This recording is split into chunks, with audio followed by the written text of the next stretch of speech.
The Eagles on the road again this week in Chicago. Sunday ball game at Soldier Field. It's our weekly one-on-one with head coach Nick Sirianni, presented by Wawa. I'm Eagles Insider Dave Spadaro, and Eagles coach clinched a playoff berth. Congratulations. I know there's more to go here. I'd like to start with the core values, and you've talked about them.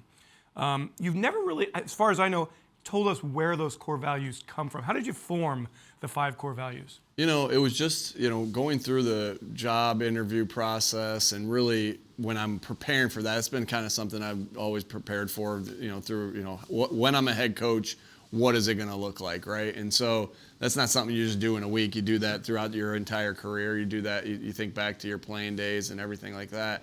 And so really, to me, it was quite simple. It was like those were the 5 common denominators of teams that were good that I was on. The teams that I was on that were good, they connected, they competed, they had accountability to each other, they had good football IQ, and they had fundamentals. You don't want to try to have 13, 14, 15 core values. You wanted something simple to be able to, remember quickly and really not fall back on, but really put yourself into every single day. And we felt like that was, as I kind of thought through all those things, those are the ones that really stuck into my mind. The wins have piled up this year. The season goes along. You have a lot of communication through the season with coaches. I wonder, do coaches call you during the course of the year and kind of who've maybe been in this situation and offer you advice? Well, yeah, you're always trying to get advice from every coach that's your mentor or anything like that, and what it's like to be in this situation or that situation. So you're always constantly talking through all those things. And so I've had good coaches in my life that I can fall back and remember things that we went through when we were winning like this, and then if I need to call them up and be like and kind of confirm something that I'm thinking, then that's easy to do. I got their numbers. They're always willing to mentor me and help me out along the way. Coaches really root for each other, don't they? Of course, especially when it's your guy. Right? You spend a lot of time with these guys, become your family, and when guys move on or are in different spots, they root for each other. They root for their guys. Last year, your first year as a head coach, Eagles start 2-5, turn things around, get to the playoffs, a hunter team. You've become a hunted team in 2022. Nobody has really flinched or kind of even acknowledged it. Why is that? I just think it's about our process. Like if you get wrapped up into all the different things, right?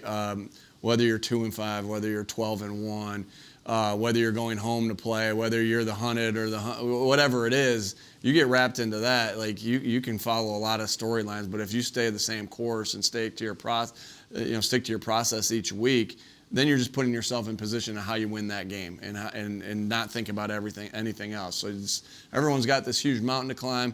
Our job is just to focus on the steps that we have for the day to get ready to try to go 1-0 this week. Nick, I'd like to give some love to the defense. Last year, new scheme, Jonathan Gannon, new coaches, some injuries, and yet a good performance. This year, it has just vaulted, number 2 overall in defense, number 1 in several categories.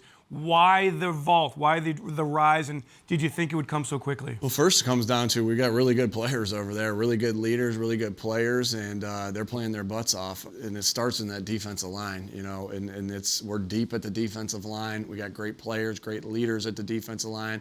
We got all age levels at the defensive line, and so those young guys are really benefiting from those guys that have done it for a long time too.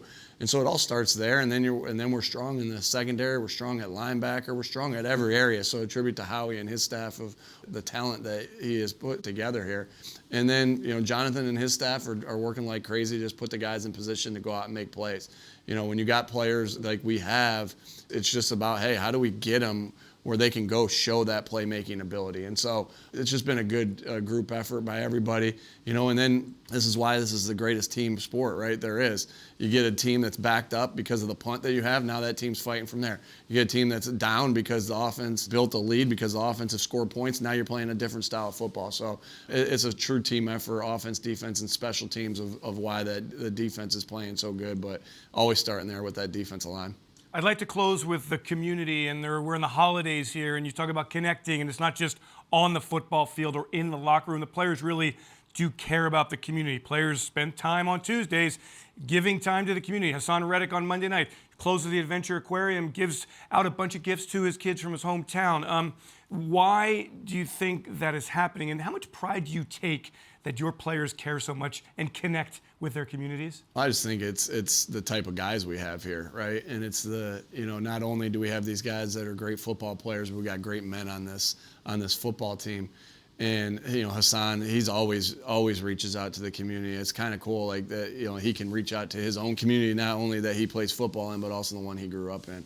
I constantly see him doing things with that, and it's awesome. It's awesome because we have so many guys that have this great God-given ability that they've maximized into being in the NFL, and then they're using that platform they have to help many others and to inspire change and to help other people, and that's pretty awesome. Great stuff on and off the field for the Philadelphia Eagles, looking for win number 13 Sunday in Chicago.